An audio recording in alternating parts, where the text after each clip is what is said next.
All right, well, good morning to 1 Million Cups. Thank you for coming on this freezing cold January 23rd. As usual, first-timers to 1 Million Cups attending today. My God, that's a lot. Well, please give yourselves a round of applause for showing up. A quick summary on how 1 Million Cups works and a little bit about how it's come about. 1 Million Cups grew from 12 Kaufman people back in the spring of last year, watching a couple of local startups give their 6-minute presentation to the 200 plus you see here today. So it's, I think, really a testament to the growing power of the Kansas City startup and entrepreneurial community. So give yourselves a round of applause for all of that. That's, really, really incredible. So some housekeeping rules. One, those of you standing and loitering in the back next to coffee, this is not a school bus. You cannot just hang out there and loiter and talk the whole time. So for at least the next hour, please give your full attention to our two presenters. Every week we have two. They have 6 minutes to present their startup or their entrepreneurial concept, and then we'll take 20 minutes of Q&A. Secondly, your mother doesn't work here. So Kaufman is very kind to accommodate us week in, week out as this group continues to grow. So in trade for that, please do, when we leave, clean up after yourselves. Let's see, what else? Hey, it's cold and flu season, so in lieu of a handshake, fist bumps, elbow bumps, and chest bumps are all perfectly legitimate alternatives. So, all right, I think that's probably it for ground rules and housekeeping, so let's bring on our presenters. So our first one up, how many in here are tea drinkers? Tea drinkers? Maybe, or you all are today because we have tea back there. Well, our first presenter today wants to make for Kansas City what local heroes, Roastery, and of course Boulevard, makers of delicious, delicious beer, have brought to Kansas City. He's going to do the same for tea. So please welcome to the stage Tyler Beckett with Hugo Tea.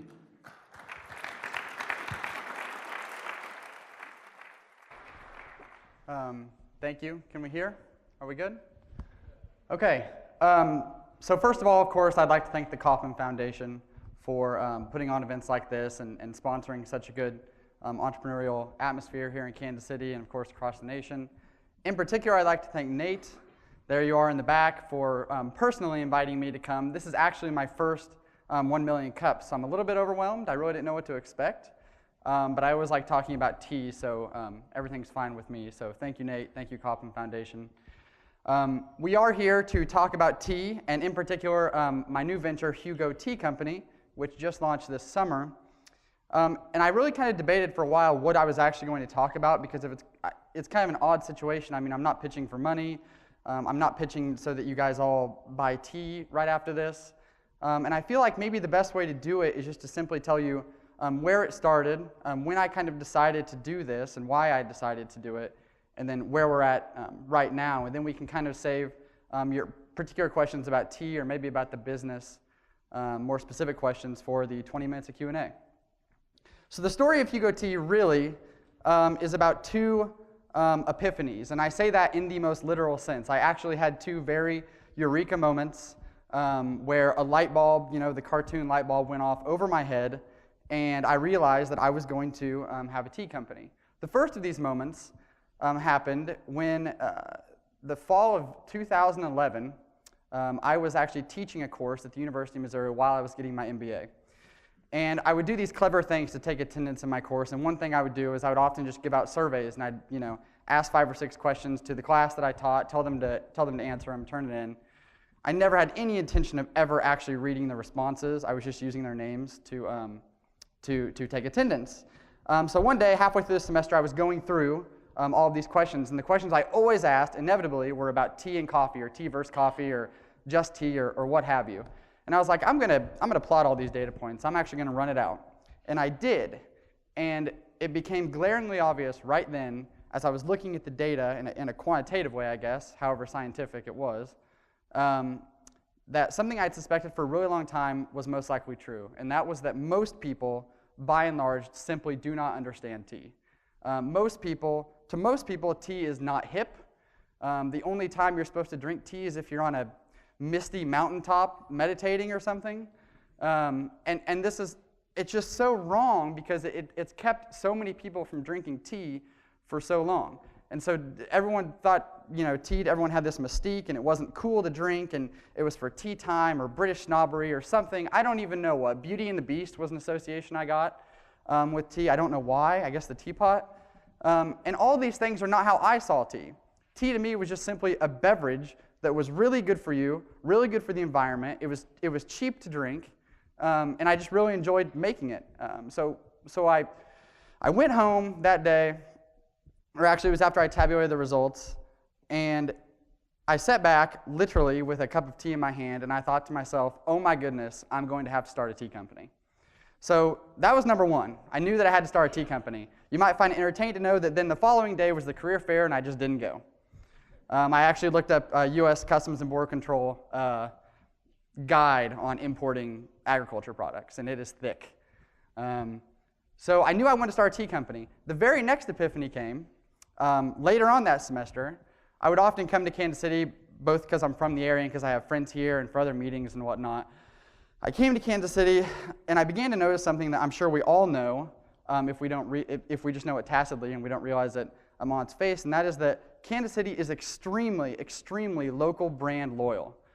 It's nuts. I mean, you'd think that this type of atmosphere would show up on the West Coast or something like that, but we have a local brand for everything, and it's awesome. It's great. I'm actually good friends with Leroy Chateau, and we all know Chateau Milk, we all know Boulevard Beer, Roastery Coffee, and on and on and on. In particular, I noticed that every time I went into a coffee shop in Kansas City or a cafe or what have you, they very proudly displayed the type of beans or the company of beans that they were using to roast their coffee. They also displayed the milk that they were using, the bread that they were using, but then tea. What happens with tea? It was like a terrible afterthought almost. The tea wasn't branded.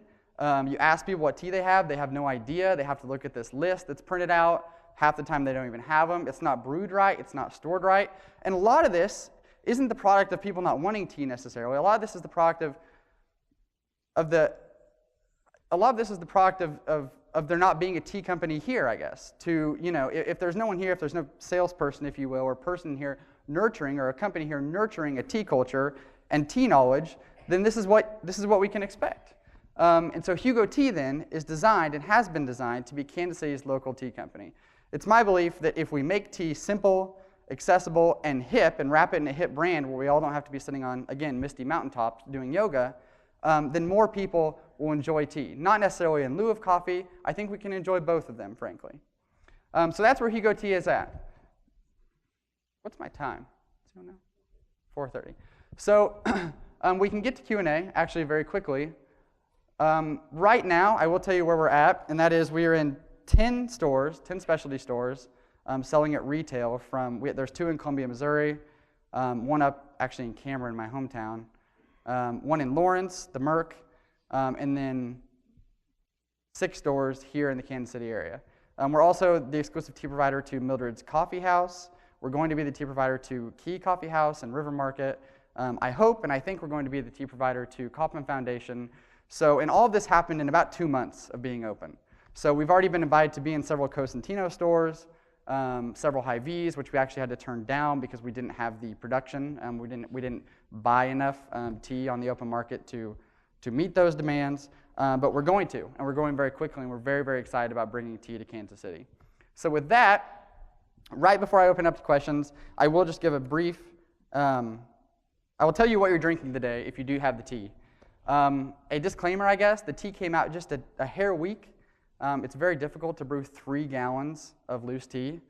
I had never done that before. We put it in cheesecloth and it didn't expand unlike we thought it would, but the flavor's good and it's still very, very good, don't get me wrong. So you're drinking Organic Morning Journey. All of our teas are organic. It just makes sense with tea. I don't consider myself a hippie. I don't actually buy much organic stuff, but with tea it does make sense. It's actually a blend. It's 3 teas from 3 countries. It's smooth. I mean, you can read it all here. In particular, it's for tiger taming, mountain climbing, and just getting on with it. No yoga, please. I would say, though, you might enjoy that there's a very prominent tea blogger that runs in tea circles that's reviewed thousands and thousands of teas. When she reviewed our tea, unsolicited, she went as far as to say that if there was only one breakfast blend she could ever stock for the rest of her life, and that anyone should stock in their cabinets, it should be Morning's Journey. So we were very, very pleased with that recommendation, and indeed it is our best seller, and we're basically actually out of it right now. So you're kind of enjoying the last of the hidden stock. So thank you, and I'll take your questions now about tea or the business in particular.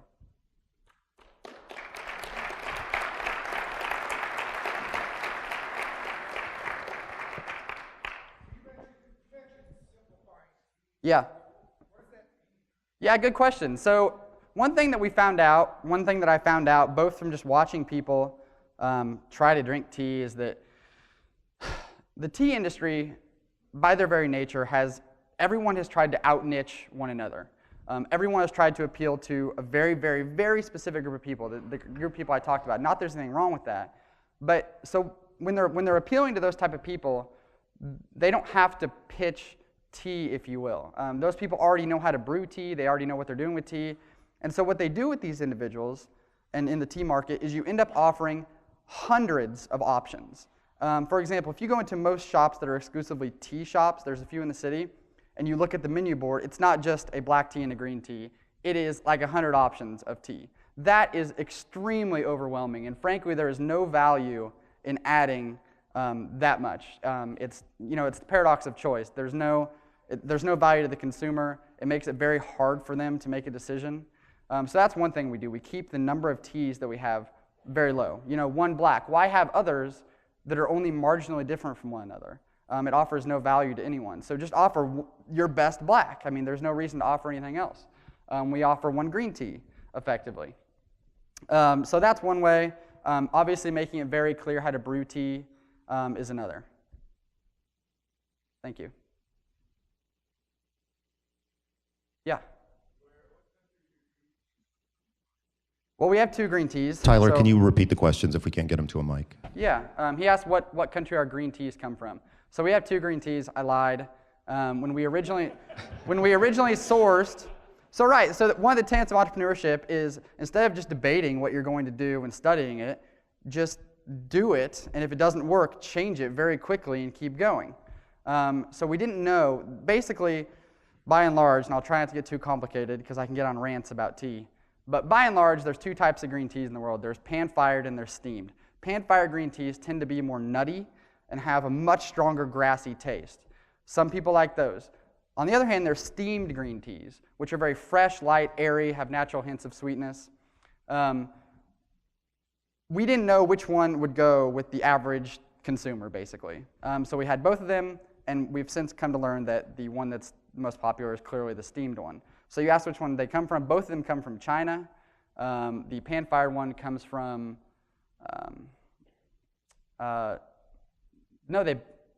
they both come from Hubei province, actually. Yes. Mm-hmm.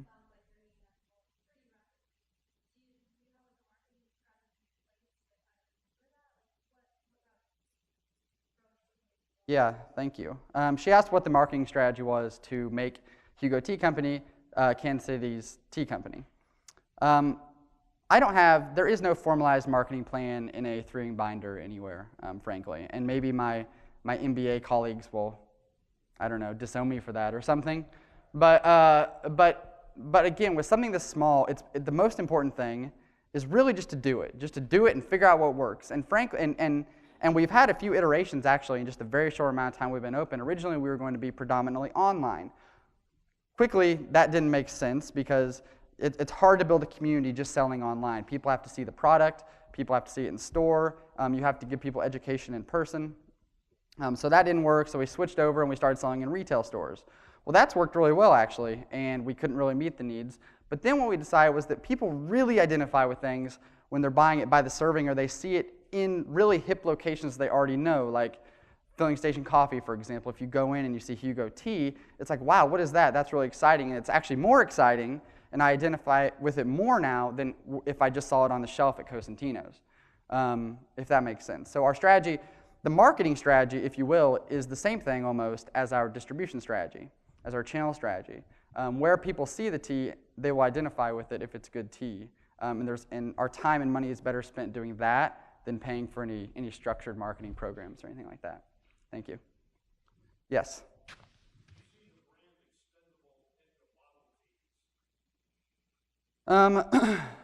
We certainly have to know. He asked if he sees the brand being able to have extensions into bottled teas or other things, I presume. We certainly have to be careful, and we have to know what we're selling, what we're pitching, I guess. There's all these, I'm sure there's studies and whatnot on brand dilution, and we could do case studies on that. Right now, there's no plans, probably mostly because there's so much more complexity when it comes to bottled teas. That you require obviously a factory line, or we'd have to get a co-packer or something like that.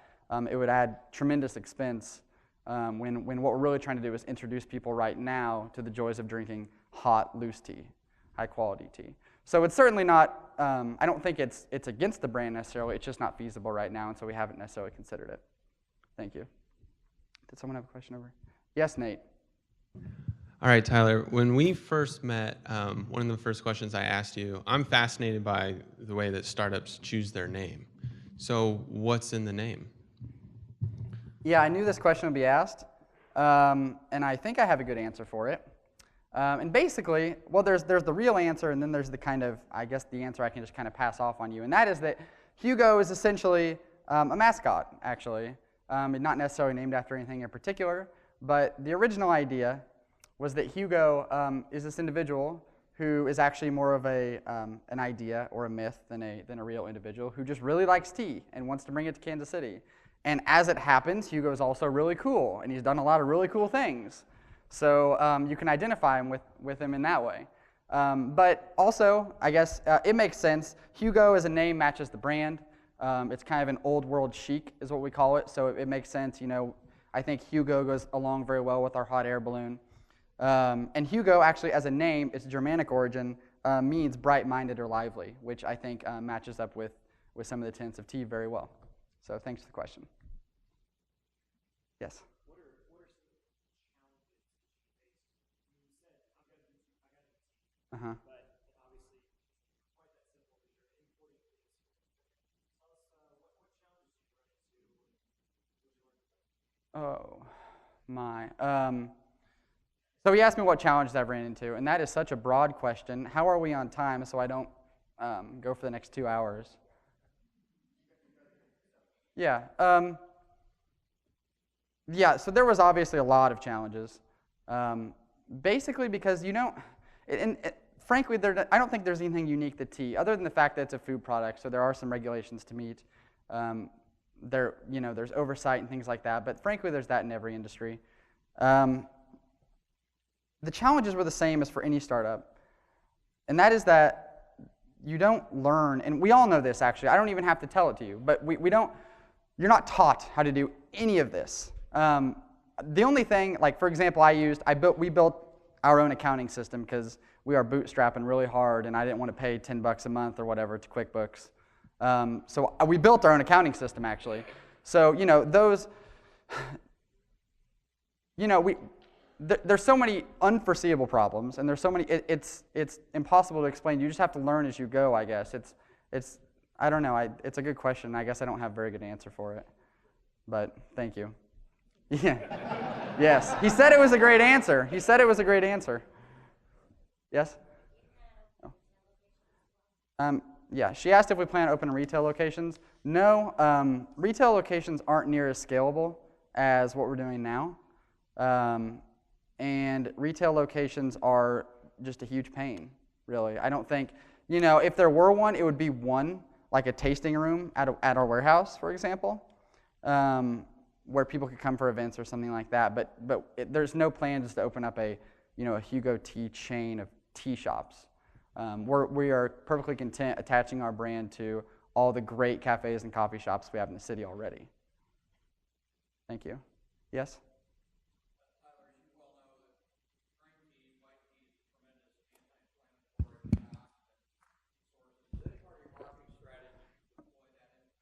So yeah, tea is, you give me a good chance to talk about. He asked if, because tea is so healthy, because of its antioxidants and so forth, if we use that in our marketing strategy or if we pitch that.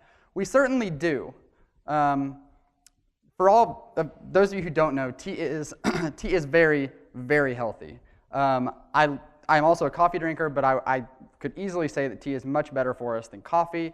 Tea is also better for the environment. For example, a cup of tea uses 30% less energy through the supply chain than coffee. Tea uses 9 gallons per cup. Coffee uses 37 gallons per cup. Tea is 10.5 times more efficient when you're talking about land area per cup than coffee.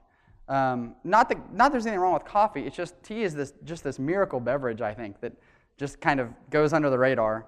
And it's very, very good for you. Tea is packed with antioxidants. In fact, tea has an amino acid in it that's very unique. It's called L-theanine. You can look it up. Several double-blind studies. But L-theanine reacts very uniquely with the caffeine in tea, and it's not in coffee. And in fact, L-theanine really isn't anywhere else in nature beside tea.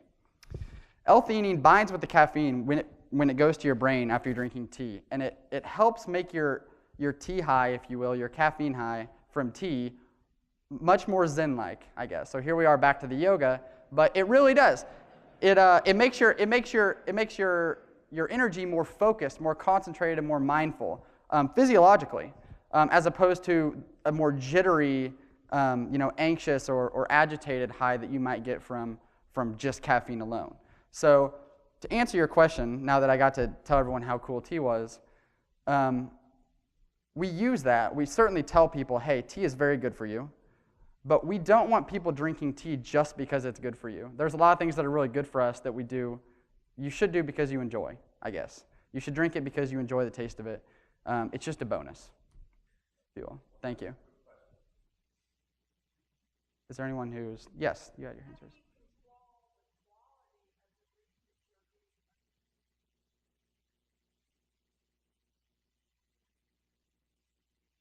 Right.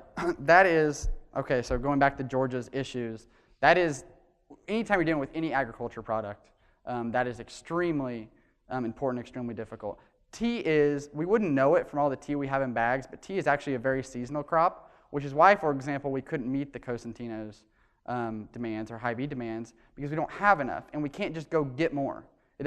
We could, but it would be awful tea. You get tea after it's harvested. You get it when it's fresh, and then you store it properly, and then you sell it. So that's one thing. You make sure to get it at harvest. Don't buy tea at wholesale or from the source in the middle of winter because that tea has been sitting somewhere since that time. So that's one thing. Obviously knowing your suppliers, and I could go on and on and on and on. But the most important thing is to make sure you're buying tea in the right season. And obviously, of course, make sure you just know your product. Make sure you know how tea is manufactured and on and on and on. So thank you. All right, I'm going to take the very last question. Okay. Tyler, you have a record 261 people in this room today. Uh-huh. Wow. So with that many people at your disposal, what can we as a community do to help you spread the word about Hugo Tea? Right. Thank you for that question, by the way. Well, what I don't need, actually, is investment. It's not very capital intensive because we're not opening stores, and it's a fairly straightforward. It's almost like a glorified lemonade stand, really. Not a real complicated business, as long as you know tea and how to get it here. But what I really need, what we really need, are contacts and interest from all the great coffee shops and cafes in the city who are currently selling just a no-name tea that was probably sold to them from their distributor or something, or the people who sell them their cups also sell them their tea probably or something like that, and they just buy it as default, and they bought like the starter pack or something. We can do a lot to get people interested in tea, get more people drinking tea, the people that come in, and I think that having those contacts, either with them or with specialty food managers at retail stores too. So those contacts and anyone that has them that would want to introduce me to them would be tremendously helpful. And other than that, obviously, social media follows, pass along, shares, and on and on and on. So I thank you so much for listening. The tea's in the back. I hope you enjoy it. Thank you, Tyler.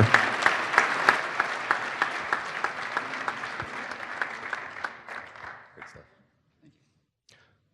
All right, as we change presenters here, I want to bring up Tom. He's got an announcement for some special guests we have in the house today. So yeah, 261, boy, who would have thought when we started with 12 that first time? But helping us hit that today are some special guests in the audience that I wanted to acknowledge, because it also gives me an opportunity to brag about some of our programs. The first one I want to start with is one of probably our longest running, most successful entrepreneurship education programs we've had for well over 2 decades. It's called the Fast Track program.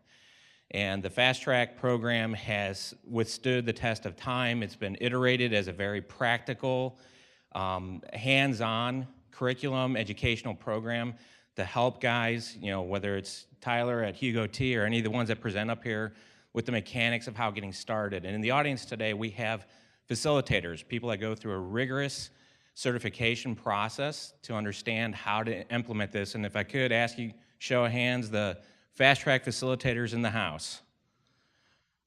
These are professionals that are committed to helping us spread the gospel of entrepreneurship. And we welcome you to our home, and we congratulate you and encourage you on your path and what you're doing. Also in the house, we have the kickoff of what we call our Global Scholars Program. It's in its 6th year now. Did I get that right? Where's Nancy? 7th year. So this is the 7th class where we have students coming from around the world.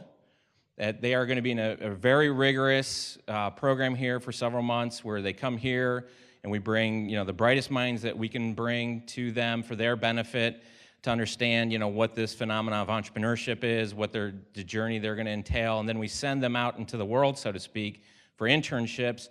All the while they're iterating on brilliant ideas of their own. I think we did. We got you all up front here, didn't we? So if I could ask the Globals, hand up.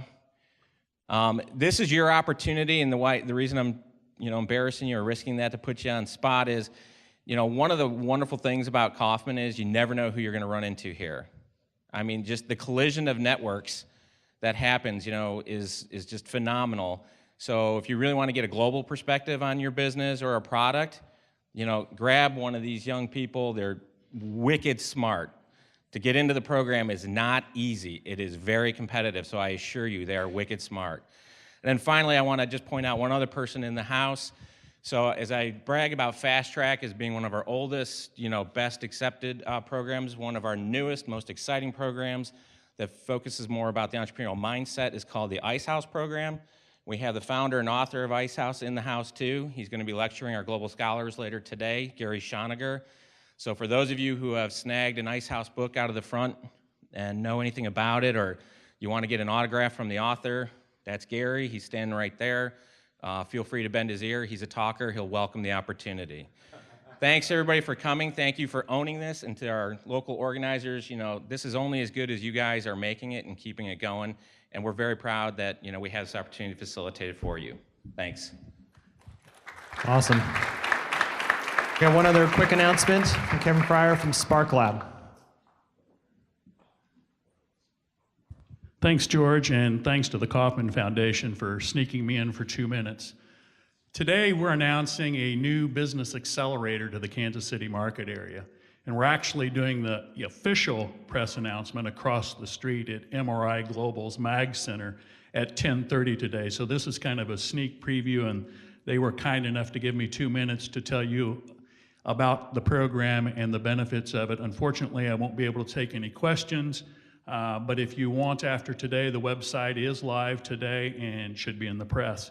But we're announcing a business accelerator program that'll be a 90-day full-time in-residence program. We will pay up to $10,000 per company to go through the program. We provide free advisory services on legal, banking, financial, accounting, and IT. We have sponsors galore: DST, MRI Global, Polsinelli Sugar, Mira King Brown, Mid-America Angels, HR on Demand. And all of those companies will be providing in-house office hours to facilitate the 10 companies that are selected to run through the program. The applications will start February 1st online at sparklabkc.com. There'll be a 60-day application period. From that, we expect to get somewhere between 200 to 300 applications. We'll whittle those down to 10, which will run through the program during the summer months. And from there, we'll have an official demo day with angel investors, venture capitalists from across the region, et cetera, to hopefully get the second round of funding and move on to become successful companies in our region. And with that, thanks Tom, thanks Cameron, thanks Barbara from the Kauffman Foundation, thanks Nate and George for letting us get up here. Thank you. Okay, a couple quick announcements, and then we'll get on to the next one. Just so you guys know, at the end of today, the big Kansas City conference is coming to Kansas City. Hopefully at 11 o'clock, the new website will open. The big Kansas City tickets are not on sale. The announcement is wrong in the flyer, just so you know. And be sure, if you didn't get a piece of paper that has announcements about the community, we'll be trying to provide those to you. I think they're back by the coffee. Yep. Pick one of those up so you know what's going on in town. No, but you're close. It's actually the big series passes that are going on sale today. So what you can get is you can get a pass for all three of the big conferences, Big Des Moines, Big Omaha, and Big Kansas City, bundled into one kind of more affordable pass. Tickets for the actual conference itself will come on sale soon. We've got more seats up here, so people standing in back, please come up and fill up the seats, because it feels awkward when you've got these empty seats and you're looking at people in the back. So come up. If somebody doesn't come start walking, just come on. There you go. Okay. Great. So up next, we have La Cucaracha Press. I love these guys. We've been talking for a little while, and I'm really excited about what they're doing in Kansas City. And if you saw the pitch, I think it was this month or last month? 2 weeks ago, wow. 2 weeks ago, there was a whole section in the pitch about the presses that are in town and how this kind of old world way of doing things is still present here in Kansas City. And I think that Hugo Tea really spoke to the brand loyalty that we have in Kansas City, and I'm really excited about what La Cucaracha Press is doing. And so I'm gonna go ahead and hand it right off to them. We have Nick Naughton and Jordan. And Jordan, I always forget your last name. Tell me. Jordan Carr. Jordan Carr, that's right. Give him a round of applause. Thanks, guys. I think we're good. This has actually been bugging me, so. How kind of you.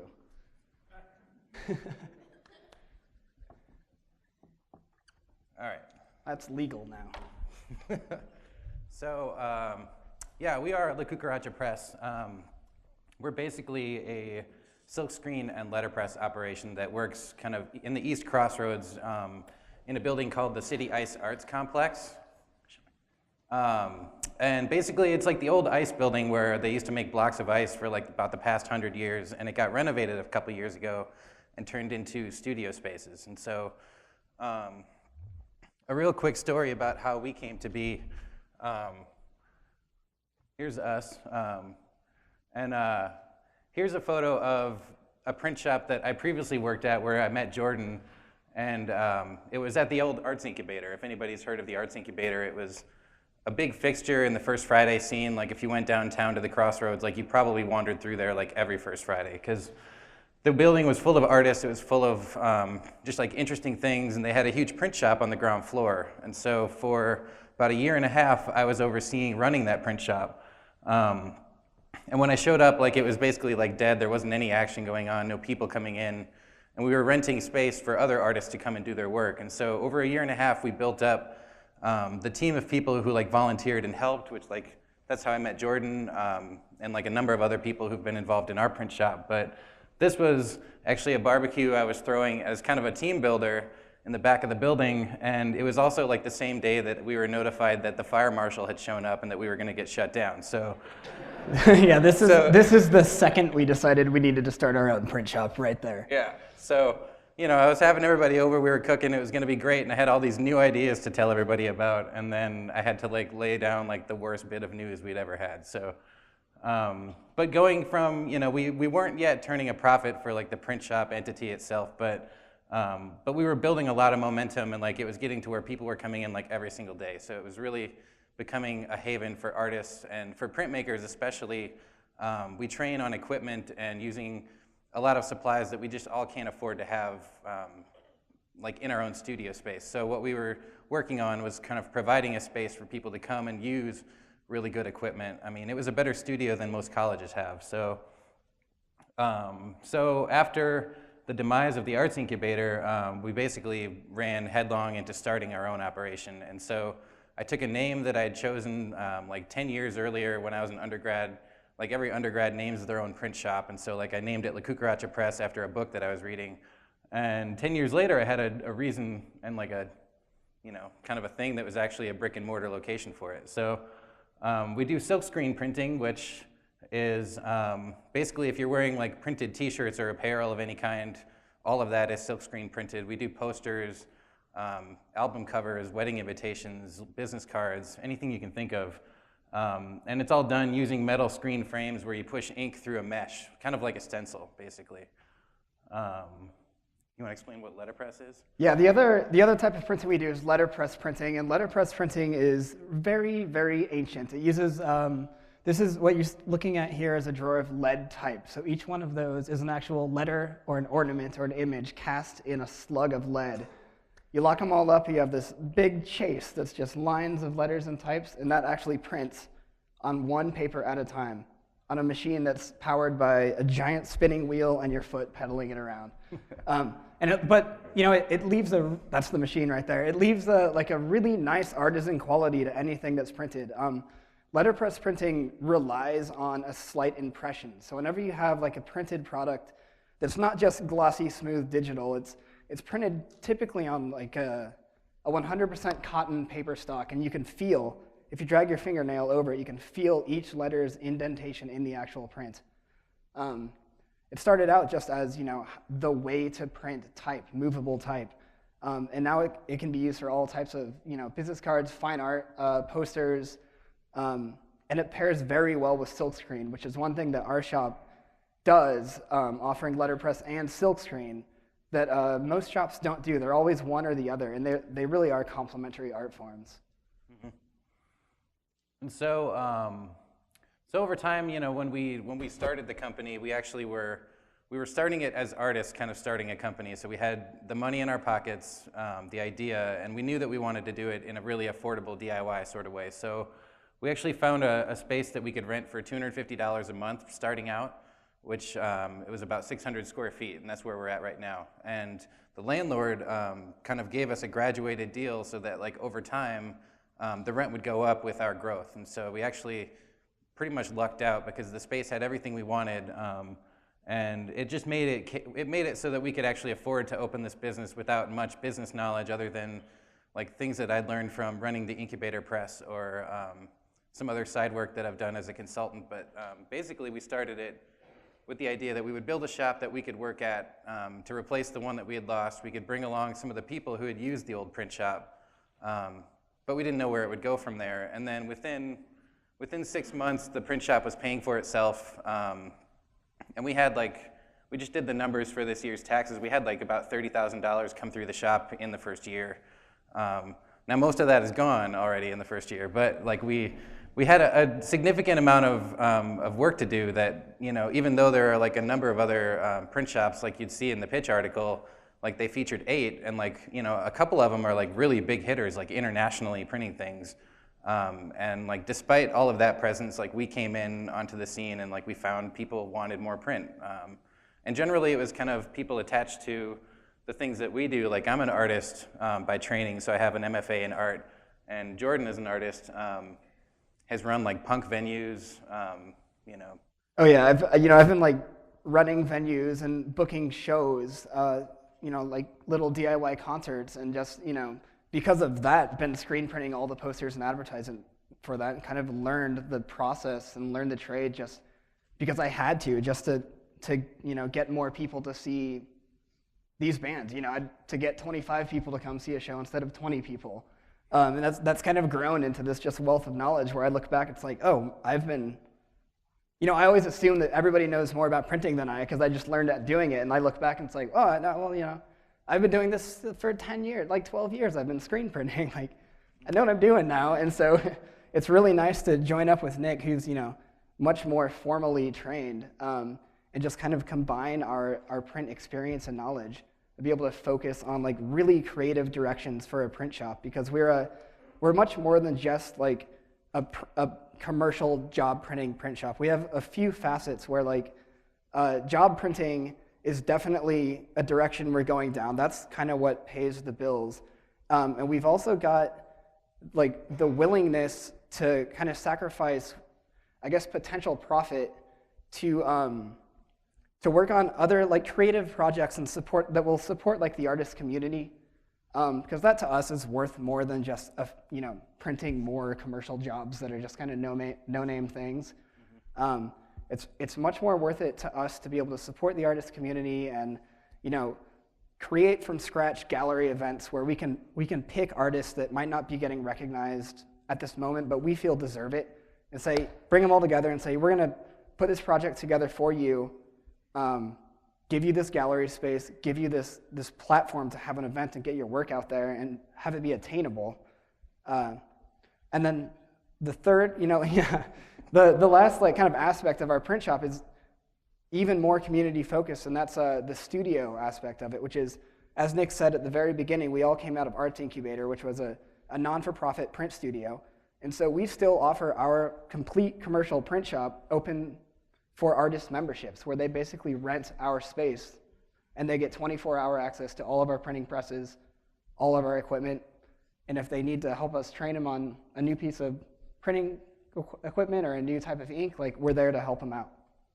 Yeah, so I didn't bring a whole lot of things to show of what we've done, but if you go like on our Facebook or our website, you can see a lot more of it. But some of the things we've done, besides printing like most of the punk posters and t-shirts in town, we've worked with like Broadway Cafe and Oddly Correct and a number of like independent artists that come through for like work that we make their artwork for them and so that they can sell it, So we're kind of in a good spot where we facilitate a lot of things, So we facilitate better branding for people. We facilitate making, for an artist like a low price point, artwork that they can then sell, because if their painting is $2,000, we can make their prints for them, and then we get paid for doing what we do, but then they can sell the prints for $250 each, So it's kind of like a good spot where we are. So we've worked with like the Rieger.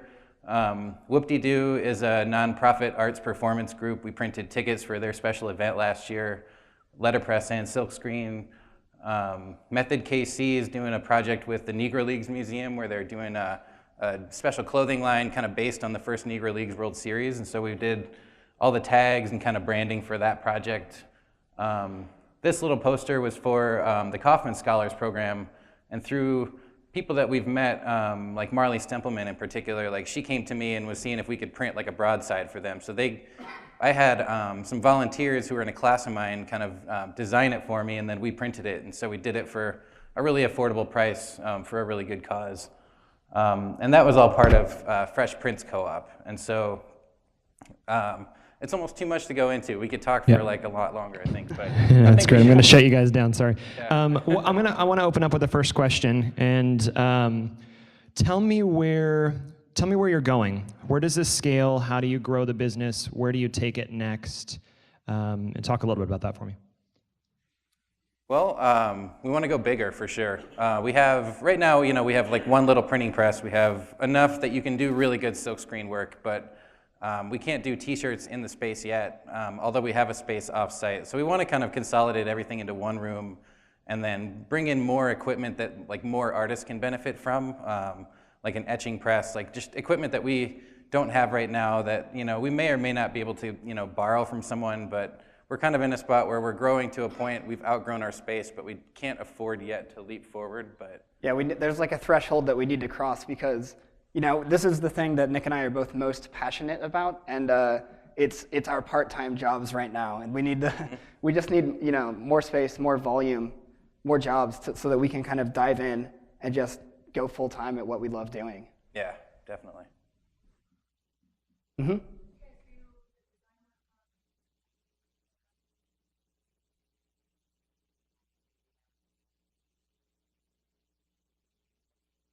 Yeah, the question was, do we do our design or do people supply it, basically? And we do a little bit of both. Like, you know, there are designers that bring stuff to us, and so we just execute the letterpress part, you know, and a lot of the time that'll happen with, you know, when like someone's got a big client and then they're like, this would look great letterpress, you know, like they come and talk to us and then we triangulate like how to do that. But for the most part, everything else that we do, we design it in-house and print everything from scratch. So we, you know, everything that we generally do when we talk to a client, we're trying to lead them to letterpress it or screen print it, you know, so some of both, definitely.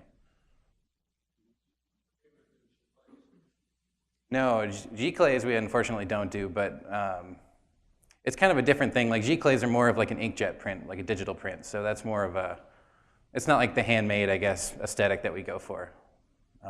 So no digital, but.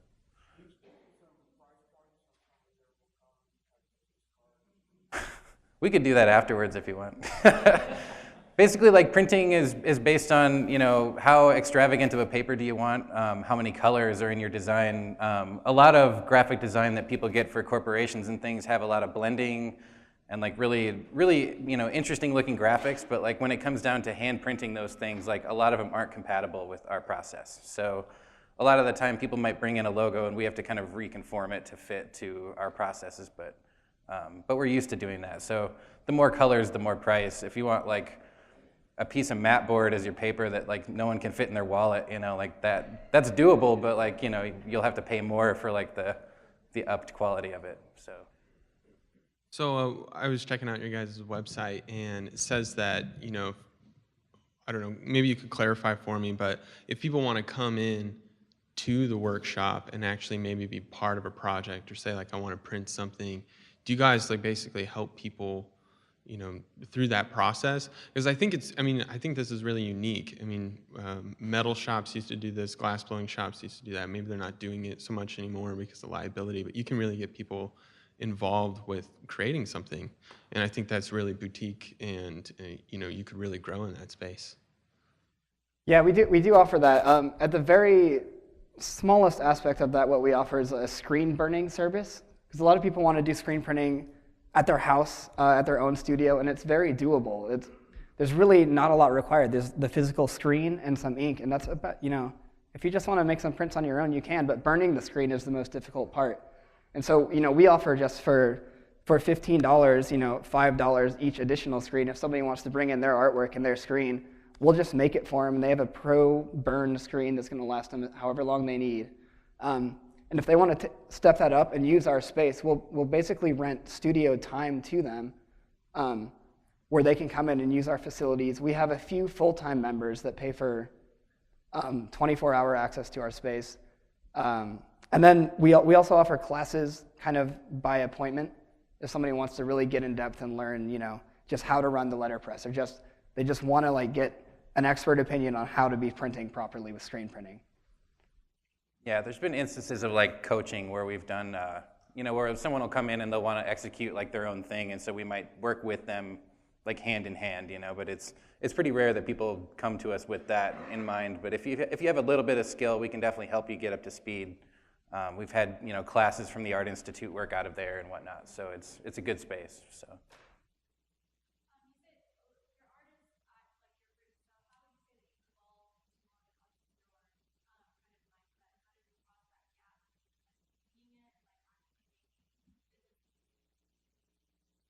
Kind of bit by bit, really. So she asked so we're artists, and how have we evolved over time because of this process? And I think, you know, when you go train for a fine art degree, like the one thing that's never going to be offered is pretty much a business course of any kind. And so it's kind of, I mean, it's true, but it kind of, in one way, it makes me really frustrated because when I got out of school, like I have a master's, like I never got that crucial component. But the flip side is like that I think I spent 8 years of my life focusing on just my craft and just like the way that I think about things and then portray those things through artwork.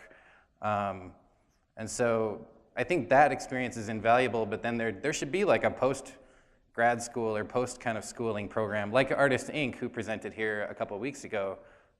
Like we need more of that to kind of educate the art community, because we don't know how to do our taxes, we don't know how to do anything, you know, and these are things, like as business people, we're like, we're like maimed, you know, like we can't function in the business world. We don't know how to get a loan. We don't know how businesses function at all. So I think Jordan and I definitely have a grapple on that, but it's taken us our entire like year plus to just kind of figure out how to properly keep track of our invoices, you know, like, and we gave up on QuickBooks like halfway through the year, so we have our stack of paper invoices just under the mindset of, you know, people didn't have computers always, so this is probably going to be good enough, and we're hoping that it is.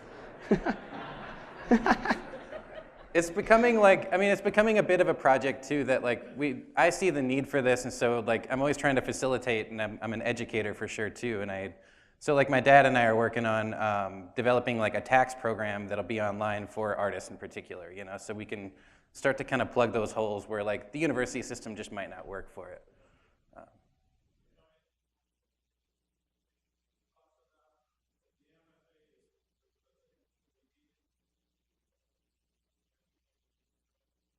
Oh, I know, yeah. Mm-hmm.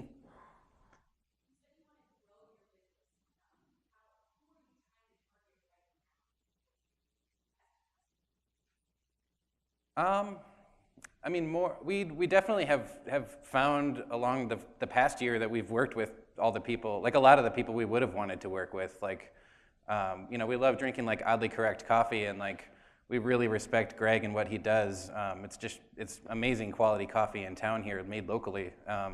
And we got to work with him finally. We made his T-shirts, you know, and so we've worked with like a lot of really prestigious places, Local Pig and Peruvian Connection, you know. So we've worked with people who we thought like if we could work for anybody, who would we work for? We luckily got to do those things, and so we've been excited all along the way. But we want to work with more of the art community for sure.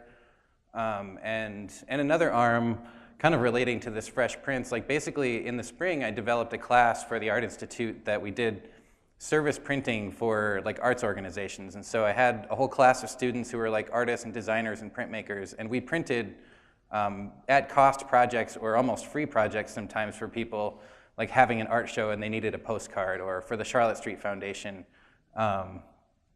We did like the Speakeasy was a big show that they had that was very community based, and so we printed, I don't know, like 2,000 or 3,000 prints of different sorts, from like napkins to posters to membership cards. And I think we want to do more of that. We want to work with more people who like can't afford to work with people like us, and we're trying to devise like kind of business models and how we can prop that up so that we get paid for what we do, but we can also kind of lend service to organizations. But you know, we really like local. We like Kansas City, and so we want to work with people here. We don't want to be just funneling things in through like an online shopping cart, you know.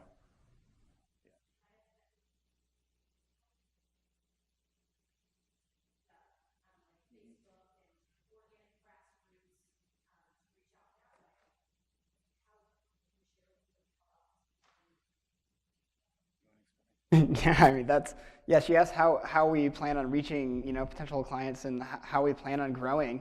Currently, we are doing a lot of social media and grassroots, and word of mouth has been our strongest ally in this. You know, when we do a project, you know, earlier in the year, what we did was with Broadway Cafe and Roastery. It was the 20th anniversary of their cafe, and so they had us completely redesign a new logo for them and a new like printing label on these very exclusive antique bottles filled with coffee, and that led, you know, to printing more with them, printing T-shirts and printing more advertisements for them. And you know, we have a very strong relationship with them where they love what we do, and so when somebody comes and sees like, oh, you have all this new stuff, who did it? You know, they tell a lot of people. Greg at Oddly Correct is the same way. You know, we hand off a new shipment of shirts, and he says, you know, like, I want to do whatever I can to help you guys out and letting everybody know where these were made. He let us, you know, supply him with little tags for his shirts that say, you know, printed right here in Kansas City, La Cucaracha Press. The word of mouth, I really like that as an avenue, and we've barely tapped into it. You know, we have a few very strong clients, I guess. We designed the cover of the pitch that we were featured in, and so that's reached very far. Beyond that, we're trying to spruce up the website and just keep actual physical prints on countertops around town.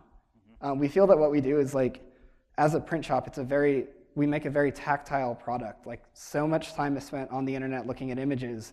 You can look at images all day, but when you pick it up and you feel it and you can see the vibrancy of the colors, you can feel the impression from when it was actually hand printed with an antique press. Like, that speaks volumes to us. And so we basically want, something that we've printed in somebody's hand every time they go to like a local shop and they pay for something at the counter. They want to see it there, walk away with something that says printed in Kansas City that just looks amazing. Okay, so last quick question. Again, we always say it. You got a room full of, I think, close to 270 plus. What can we, as a room of entrepreneurs, do to help you? And then maybe even talk a little bit about, you do something that's so custom, and everyone in this room is trying to differentiate themselves and put their fingerprint on what they're doing. How can you work with us, and how can we help you?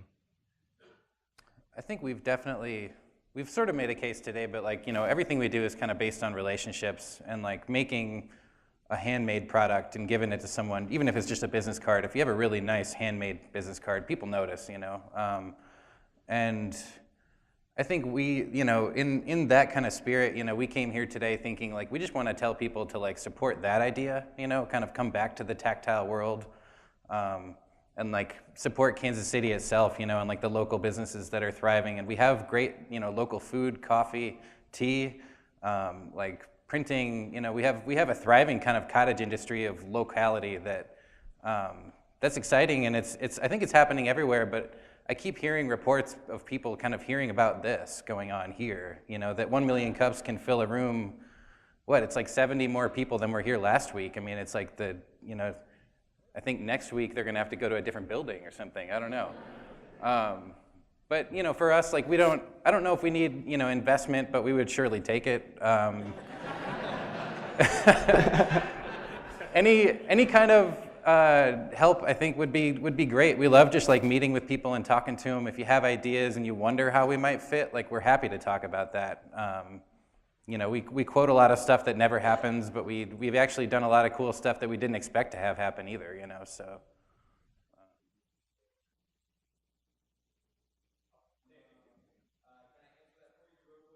Yeah. Program and kind of prove to everybody that this is something you want to develop in as far as your business acumen, because right now I think especially when it comes to investment, it's going to be really, really tough to sell to anybody, but what you have going on is really awesome. So it'd be great to see you thrive and come up with a model out of it that will actually bring you to a level where you feel like, okay, I can quit my job and I'm doing what I love, but that's it. Yeah, it might just be like we're at the point we could jump off into it and be like off and running, like with like one loan or something, and it's like a little bit of knowledge we just don't have, Right, that's why the loan won't really happen. So that's what you got to look out for. So I think is it $500 to the fast track? Is that the deal? Does anyone know the price? 700. Anybody got 750? Okay, so that's what I'd be pushing for, man. And I'll throw in $20. I'm broke, but I'd be happy to throw in $20 for you guys. And I think we could easily come up with $750 in this room. So. All right. Thank you. Thank you, guys. Good job. Thank you. Go ahead and give them another round of applause for these guys. I really appreciate their time to come up here. Okay, we are almost out of time, but we've got just a couple more announcements real quick. One thing I want to, after you meet here, continue to network. One thing that Tony Shea said in the new Inc. magazine was that he missed the days of college when he just got to randomly run into people. And he thought that college was the only place that could actually happen. But I think we have an opportunity here where we have a bunch of people that possibly don't know each other, a bunch of people that have innovative ideas, and maybe ideas that are actually present, but you guys don't even know they exist yet. So I really want to encourage you guys to connect with each other and make things happen. I got one more announcement, then Nate's going to wrap up. All right, thank you guys. My name is Melissa, and I run the Partnership for Tech Innovation, which is the advocacy group for Kansas City's tech community, which really means all of you. And I want to invite you all to participate in an event that we're having in Topeka next Monday at noon. And while I realize that not all of you will be able to drive to Topeka, unfortunately, we'd love to have you tweet in questions for a panel of legislators, local entrepreneurs from Kansas City, like Adam from Local Ruckus, and maybe a few others, and the Kansas Secretary of Revenue about what it takes to be an entrepreneur in Kansas City and what people can do at the state level to support your work by supporting policies like broadband build-out, bridging the digital divide, and making sure that we're investing in a 21st century infrastructure. So please go ahead, follow us on Twitter at Partners for Tech, or connect with us on Facebook. Get involved in the event, and we're looking forward to seeing your questions for the panel next Monday. Thanks. New economy is the hashtag. So the title of the panel is Kansas Entrepreneurs, Faces of the New Economy, which I see a lot in the room today. So thanks, guys. Also, I just wanted to add, there are a bunch of free prints and just little things and cards and stuff on the back counter there by the coffee if you guys want to go check it out. So. All right, I'll wrap us up real quick. I'm Nate Olson. I work here at the Kauffman Foundation, and it is my pleasure to grow 1 million cups across the country. Our community leaders have done an amazing job, both here in Kansas City and Des Moines. I just want to give a quick announcement. We launched 1 million cups Houston this morning, and we're going to be launching 1 million cups in St. Louis on February 13th. So the amazing part about that is we're creating a network of networks across the country, and hopefully for the entrepreneurs who have presented here, they'll find families of other entrepreneurs in each community that they go to. So just wanted to give a quick update. It's very exciting for our community because as we grow and become, we are the example for the rest of the country. Everybody's looking at what we're doing and what we're creating here. So I thank you for your participation. Thank you for coming. Stick around, and if you can help these entrepreneurs, if you can give these guys a couple bucks for Fast Track or something, and if you can buy Tyler's tea, support these guys. And we'll see you next week.